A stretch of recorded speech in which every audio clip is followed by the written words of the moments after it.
Hey everybody, Rob here. CyberForce #1. This has been a long time coming. Very excited to talk about this guy. Um, Man, so many thoughts to have about this book. I just got done reviewing Wildcats #1. Now, Jim Lee at the time was, as I kind of went on about this in that video, the premier, most bankable superhero artist ever. And his sales, especially on X-Men #1, showcased it. Silvestri was always kind of behind him. I mean, it was McFarlane, Lee, and Liefeld, and then Silvestri and the others.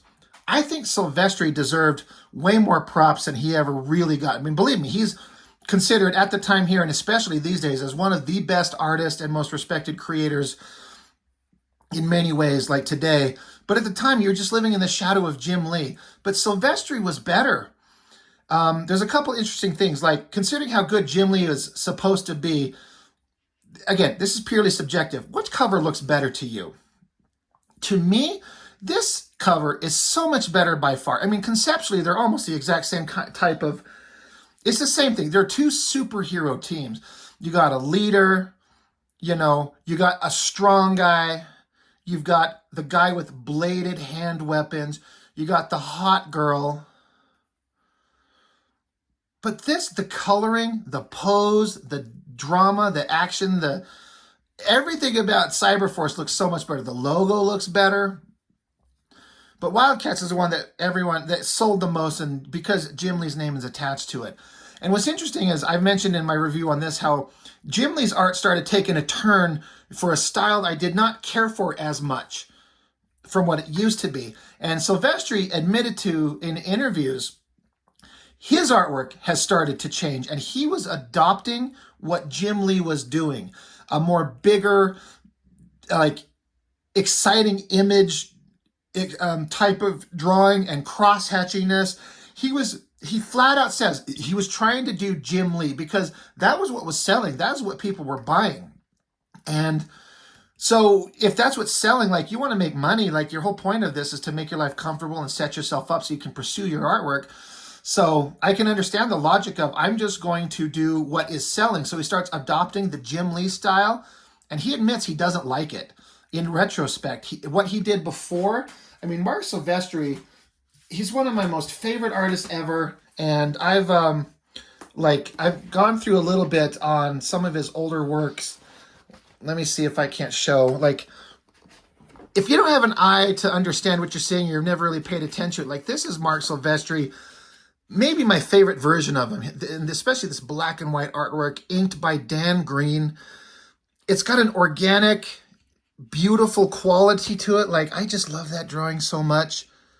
But then he started adopting a Jim Lee vibe where there's big anchor images, meaning like every page gives a big splash page or a big shot of every character to show them off, where it doesn't visually do anything except show something awesome to you, the reader. And then this cross-hatchy stuff. I started describing this in my review on this book, where he does all this cross-hatching line work in the bodies. He starts doing that in a way that he never used to. Now, he's evolved and had several different art styles, and his old stuff, like the work I was just showing you there, to the current stuff that he's doing now. I liked this, but in retrospect, it's not the best version of it, but I think he's better than Jim Lee. I think this book, issue #1's, CyberForce, was way better than Wildcats #1. It was simpler, it was less convoluted and confusing. This thing just added so much nonsense and bullshit and backstory and side characters. It just was so uninteresting. It was so packed full of extra shit. CyberForce, to me, my memory of it, it was much more streamlined and interesting.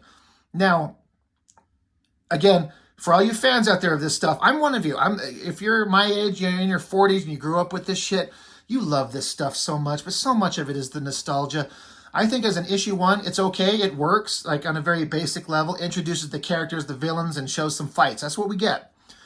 It doesn't go anywhere, really, and I really feel like these artists, like, setup is kind of easy, but paying it off in the end, by issue 4, I think they just kind of ran out of steam and energy and just ended the story, and suddenly in 2 pages, the entire thing was done, and it was over. It didn't really go anywhere, and it didn't say anything. And that's something I think a lot of these early books did. Let's get Wildcats out of there because we're not talking about them anymore. But as the first issue, CyberForce I think works better. So let's get into this shit. Let's shut my ass up. We don't want to hear me going on. We want to look at some cool shit. The coupon for Image Comics 0 still in here because you had to get all the first Image Comics to pull them out and send them in. I never had all of the books. I never had Shadowhawk number 1. I never could find it until just literally like last year. I've already done a video on that. But anyway, it starts out with like kind of a classic, interesting way to get you into the story. An action shot. Some young woman, she's being chased. She's running through an alleyway. I like this little newspaper thing. Keown to do pit for Image. I've already done a video on that. That was a fun one. But this girl, it's rain. She's running through an alleyway trying to get away. Jumps over a fence. This is I don't think this is like a secret, but I don't know if how many people notice it. She's in an alleyway and there's this guy sitting here in the alleyway. Well, who's that supposed to be? Well, if we get into Wildcats number 1, it starts out with a guy with white hair in an alleyway, passed out asleep. And even right here, there he is there. That's just totally him. That's just them throwing a little like shout out to, you know, fellow creators' books.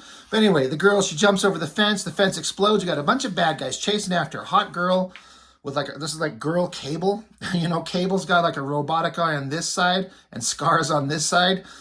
And, but this girl, robotic eye with scars on this side. She has a robotic arm too, so she's like girl Cable. Anyway, they're chasing her, and then way up above, a great perspective shot looking down. You got some guy with long hair. Again, there's always these badasses with long hair staring down at her. He's like, in his mind, he's like reciting poetry from the poem Freedom Run by Robert Bearclaw. I don't know if that's even a real thing. And a big face shot. I thought this looked really cool, but this is something that like Silvestri didn't really do a lot, like dedicating so much visual space to just a big headshot of a character for purely the visual interest of it. And this is a lot of real estate to waste on just a big headshot. So usually you only do those where it's really important, but here it's just to be cool. That's fine, I liked it, but that's him adopting the Image Comics visual spectacle that they would do. And here it is, Silvestri's getting into it hardcore. So he sees that these bad guys are chasing her, so this is almost like the Savage Dragon number 1, where it's like splash page and double splash page. Just, you know, it's not quite that, but big image here, and then boom, Ripclaw jumping down. Pretty badass, you know, angry looking guy, claws for fingers. Like everyone loved Wolverine. You got to have the badass fighter with knives on his hands. Every team has one. I always thought the perspective on the buildings was great. The lightning's a little kind of, I don't know. They could have done better on that lightning. Whatever. But besides the lightning, the coloring, I think, looks good. Great, exciting drawing. Cut to another scene. Got more of the characters. We're getting introduced to them. Again, like Wildcats, we've got a team. We're setting them up in their big, awesome base. They all have a giant fucking jet. And they're like, oh, Ripclaw, he's engaging some bad guys. We might have to go help him. Excuse me. Cut to another scene. You got this guy, he's basically a politician, and this is his bodyguard. This is the character here. He's the guy in the front cover with the 3 arms on the one side, though we don't know that yet. But he's a bodyguard. He's looking out for him. He's talking about how this blue guy is a mutant, so they're definitely interjecting X-Men type stuff, which is another thing. They're kind of grabbing onto terminology and ideas that were set up in an entirely different company's books. Mutants and not being accepted by society. Dude, that's just total X-Men shit. I don't know what else you should do, but that seems like a bad choice. But anyway, he's on guard duty to protect him. There's somebody else up here with the gun who's going to shoot him. Our guy here notices it because he's got a robotic eye. That's the thing about CyberForce. I guess I should mention, in Wildcats, the basic premise is that most of the main characters are alien-human hybrids to fight a war against aliens invading Earth. The premise of CyberForce is that they are mutants, like X-Men, with superpowers, but they're given cybernetic enhancements to amplify the mutant powers that they have, which is an interesting concept. And Silvestri draws really cool technological shit, so I'm on board with it. So his robot eye spots the gun. So he jumps out there, another double page spread, like we're getting into it. This guy's got 3 arms, and they all got guns. 2 hands are shooting 2 guns. The other one's not shooting. He's pushing the guy out of the way. Takes this guy out. He's dead. A couple more bad guys show up with some guns, and our guy Stryker here shoots them dead. You know, so he's a good, you know, bodyguard. He's kind of like Cable. Again, robotic arms on one side, robotic guy. Ridiculous long ponytail shit. This is so 90s. It's almost embarrassing. But at the time, it was awesome. One of the bad guys who tries to assassinate this dude here, he gets away. Runs through a doorway, goes down some stairs. Another big hot image, Cyblade. Now, you can't help but make the connection between Cyblade and Psylocke from the X-Men. Super hot fucking girl. And man, Silvestri draws like the sexiest girls. Like, I don't mean to sound kind of disgusting, but man, he draws them good. Not the best one he's ever done, but she's pretty hot. But dark hair, skimpy outfit with like leg things and little, like this is just a robotic version of Psylocke from X-Men. And what makes it even worse is we'll see here shortly, because again, she's powering up an energy thing on her fist. And if you know X-Men and Psylocke, she has a energy weapon that comes out of her hand. She would always call it her psychic knife, the focused totality of her mental abilities. She basically hits you in the head with it because she can read minds, and this would like zap your brain and knock you out. That's what Psylocke from X-Men had. Cyblade, she holds up her hand, energy charges up, and she throws energy laser weapons and blows a hole through this guy. He's fucking dead. Very not superheroic. They're not trying to stop the bad guys and incapacitate them and take them to jail and face justice. They kill them. And that's fine. That's cool. You know, and she says this cliche shit. She's like, well, you should get a big bonus for this. Don't spend it all in one place. It's so silly. But visually, it's exciting. Another bad guy is running outside, gets into a van. Like, get out of here. It's CYBERFORCE. So they're driving down an alleyway, and there's this big monstrous figure stomping towards him. Boom, he blows through the van. Impact is the name of the character. The most boring character you'll ever find on the team. And usually the strong guys are the boring guys. But you got to have a giant muscle. So there he is. Silvestri's ability to draw basic backgrounds that read and tell the story perfectly, but are not that complicated. He's perfect. I love it. I've tried to learn to adopt that kind of ability in my own artwork, but to get something so simplistic, you have to learn how to do it complicated and understand how to do it completely, and then you can learn to whittle away the extra shit and just put in the simple stuff. You have to know what you're doing to simplify it and make it easy. If you just try to jump to drawing the simple part, it ends up looking really bad and really stupid because you don't know what you're doing. Anyway, bad guys on the ground. A lot of these bad guys survive their attacks. Some of them don't, some of them do. He's going to pull a gun, and the big guy's like, yeah, don't, buddy. Someone's going to get hurt. Back to the girl who was running. She's stopping for a minute. She's tired. She can't run. Gun to the head. They got her. But nope, Ripclaw's there. Big blades out, ready to chop him to pieces. I bet you we're going to have another double-page spread. Oh. Okay, look. So, right. There it is. But have you seen the beautiful artwork that's in this book? Exciting, amazing colors, dynamic energy and action. And when you see an ad like that, is that the most boring shit you've ever seen in your life? I understand if you've got different tastes and vibes and this is interesting to you. Like, it's not bad. It's very basic, but flat colors, it's boring. That compared to this, there's just no contest. And it's just an ad for a video game, so who cares? But it sure stops you in your tracks and makes you laugh. Like, DC could never match Marvel or Image in terms of visual interest, in my opinion. And that's just a great example. Anyway, another double-page spread. Ripclaw's shredding them to pieces, cutting them all up. As is the case with a lot of things I've mentioned about a lot of these artists. I've said this about some of the Jim Lee stuff in X-Men #1. I've said this about the Liefeld stuff and New Mutants and X-Force. Sometimes the smaller panels and the less heavily, like this is a very heavily rendered image, but the less heavily rendered images like that, I like that a lot. The simple shapes on the legs and the muscles, and it doesn't have all these cross-hatching lines and all these ridiculous details. that are kind of unnecessary. Just the simpler drawing, I love that. That might be my favorite drawing in the entire book, is that one right there. So then Ripclaw again stands there amidst the rubble. And another, like, look at the background. You got just like the basic indication of a brick wall, some garbage cans, some smoke and debris. Not complicated, but it reads perfectly. And Silvestri is a master at that. When you can learn to simplify the backgrounds, it helps you get through your pages and get them done. Because you're on a deadline and you have to draw this stuff. So again, you simple 1-point perspective, brick walls, some basic shapes of buildings.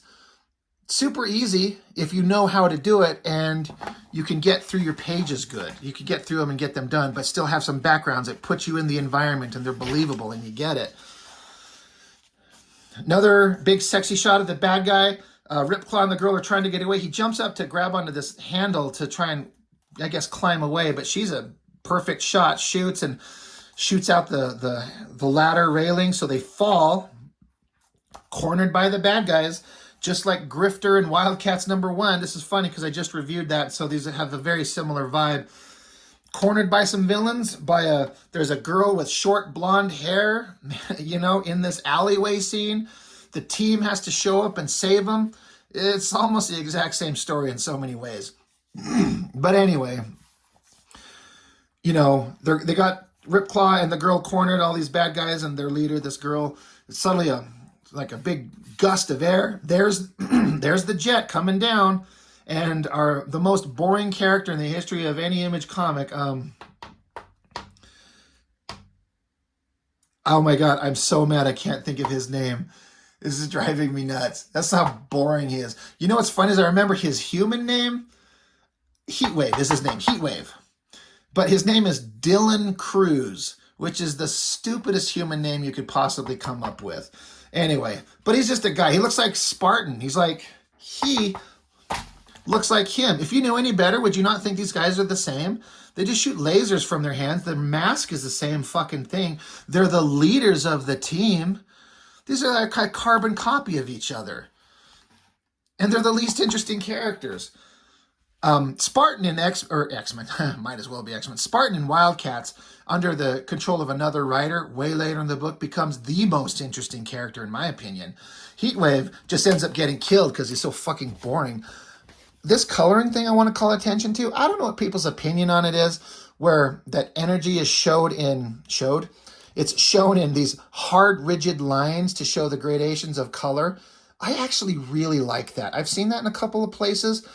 And if I could have my books colored, because I could either color or I could afford to pay somebody, I would like things like that. I like it. I don't know if people think it's a dumb thing. I dig it. But anyway, our boring leader gets out, shoots his lasers, blows up things, distracts everybody, the bad guys, so they start taking shots at them. They've been outmaneuvered. They have to get away. So she's like, the bad guy's like, Velocity, we'll be back. You can run, but you can't hide from cyber data. In this big dramatic angle, their own ship is coming down. You think if they have their own spaceship and a bunch of guys, like, they could shoot back and engage in battle. Like, why do they have to run? Except the story needs them to get out of the scene. So our team is now gathered and they can become a team. This drawing right here, I remember as a kid at the time and to this day, the way that Silvestri does these clouds. Like, look at the way they kind of are way off in the distance. And they're long swooping lines, having them come towards you, but then these poofy cloud design, like, that looks so interesting to me. I love it so much. It looks so good.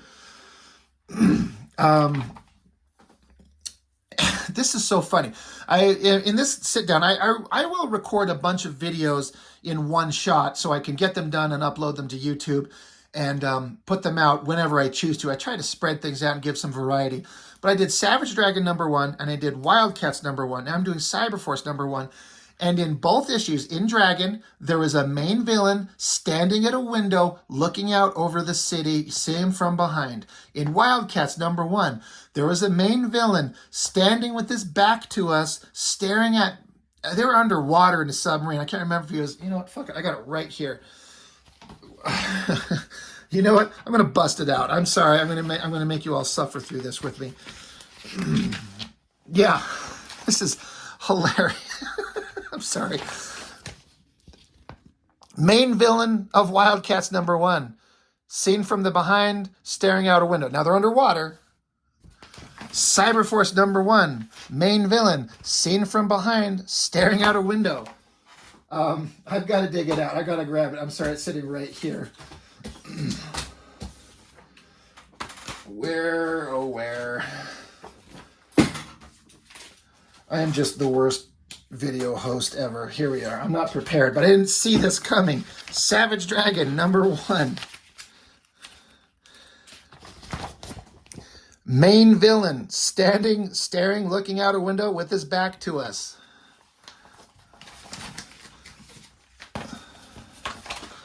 All right. There. Guys, come on. For fuck's sake, come up with something different. Jesus Christ.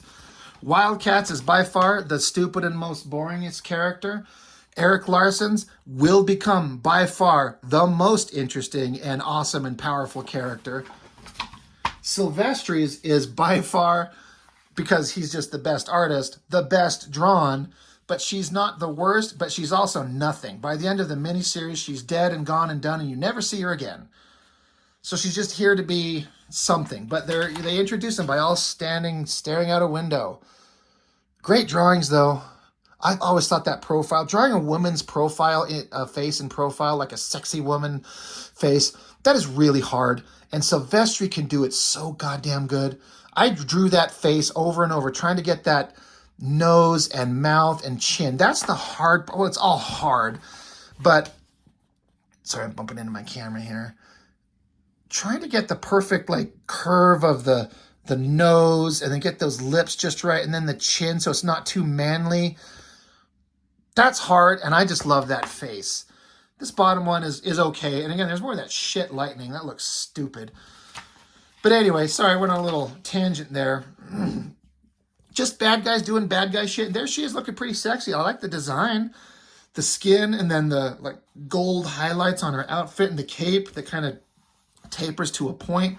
Pretty neat. I remember there's this computer screen and this mystery hairy face shows up. I don't know if they ever showed who this was or what that is.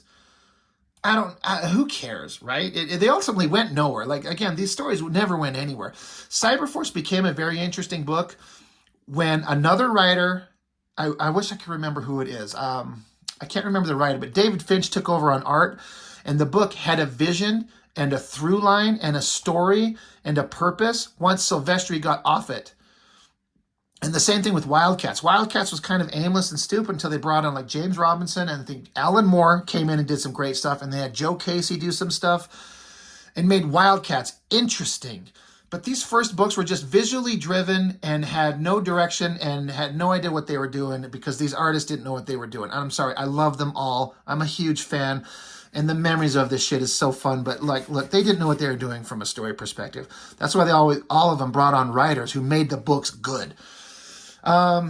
Somewhere far away and long ago, the color palette's very different. So it looks like a memory. And this girl, by the way she's running and her hair color, you basically would understand that it's the same girl from the beginning of the book that was running. This girl, Velocity. She's running. I guess she's got some kind of abusive household thing going on. They got this douchebag trying to get her, and then this mystery shot of her mother in shadow. Clearly there's some mystery going on in there. And she got like an older sister trying to protect her. You know, she's like, stay out of it, leave her alone. There's a family dynamic going on, abusive household. This kind of sucks. I like the panel layouts here, this rough border and some open panels, and it's just kind of interesting done. Very interestingly done.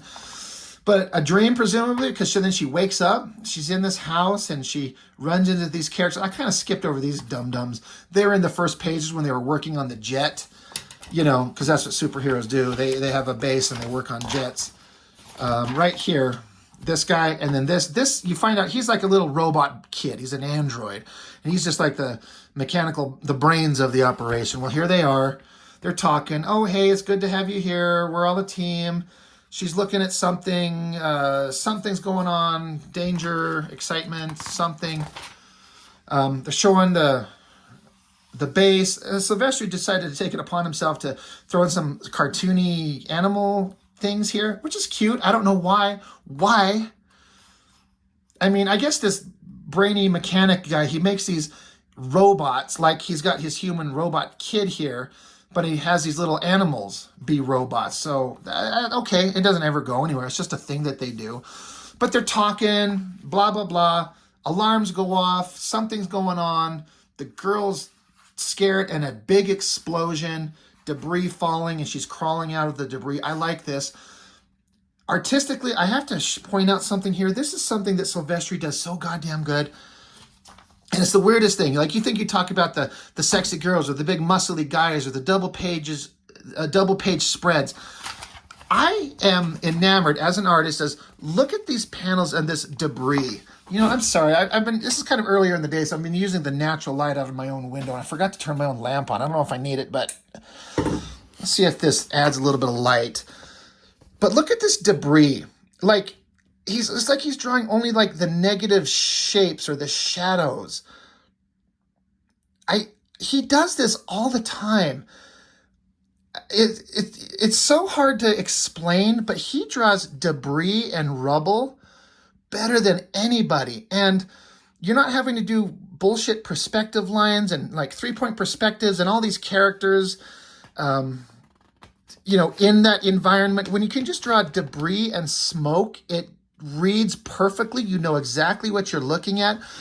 But look, they're just black, chunky shapes. But you know exactly what you're looking at. The way she's crawling out of these bricks and boards and rubble and everything. I have tried to adopt this with varying degrees of success, mostly failures, but I am actively to this day trying to incorporate his ability to do rubble and debris and destruction like this. It is so goddamn good. I challenge you to have any artist who's ever sucked on Silvestri's balls the way I do, and then bring up this as something that they like about his stuff. And that's the artist in me trying to adopt that. Anyway, sorry about my little artistic rambling there. But explosion, she crawls out of the debris, and then the bad guys have found her. We've seen her, but we haven't seen these other guys yet. More of that great debris on the ground. It just looks so cool. But we've got her. She's ballistic. I believe this is Killjoy. Buzzsaw. I can't remember douchebag's name here. And this energy guy, the way that he draws him here, it's like this energy is spewing out of him, but it's kind of like down the center of his body, like it's up his back and kind of like an energy mohawk, if you will. I thought that was a really interesting visual thing. They never, ever, ever show it that way again. It was just in this one shot. But it was interesting, but the bad guys have shown up. Of course, you got the big, strong bad guy, hot girls, energy blasting guys, another team of cliche shit. But visually, it's interesting. So this is it. This is the end of issue 1. I remember reading this and thinking, I like it a lot. Like, I'm on board. This is fun. Issue 2 is kind of okay. 3 is kind of okay. 4 just, it's like they were like, we don't know where we're going. Just end it. It's done. It's really weird. So that's the end of CyberForce number 1. I keep having these different thoughts, but I need to end it. Let's show, forgot to point out that the issue number 1 is a spread cover. The back half of it is certainly less interesting than the hero standing there, but altogether it's pretty cool. You got the team gathered to be ready to fight and shoot each other and take each other out. I like the colors. I think this is just so much better. That Wildcats number 1, this is a boring ass cover. It's not a back, there's no double page spread. Boring. Very interesting. So, a lot of fun, very exciting. I like it a lot. Like I said, I know there's a lot of us out there that have so much nostalgia for this, and I'm right there with you. But I'm trying to show what I like about it and the failings of it, what doesn't work, and have fun at it. I love Marc Silvestri. I love his work. He seems like a really nice, respectable, genuine human being. A great guy. So any negatives that I throw out there on his work, as if I could do any fucking better. Like, again, I'm making my own comics. I'm trying to do my own thing. These guys are professionals, been doing it for years. So what the hell do I know? It's just an opinion. So I guess that's all I've got for now. So that'll be it for now. Thank you for joining me. What did you think about CyberForce? When you read this shit, what did you like about it? Or if this is your first time seeing it, what are your kind of first initial impressions on it? What do you think about it? So, mowing through a lot of, I'm going to finish all my Image Comics #1s today. I think we've got Youngblood #1 to do, is the last one I have of the original Founding Father comics from Image Comics. So I'm going to do Youngblood #1, and that way we'll have all the #1s of Image Comics out there from the first releases when they started. So that's all I have. Once again, thank you for joining me. This is a lot of fun, and I appreciate all of you who are watching. Whether you agree with me or disagree with me, I appreciate you watching, and thank you for joining me, and we will see you on the next one.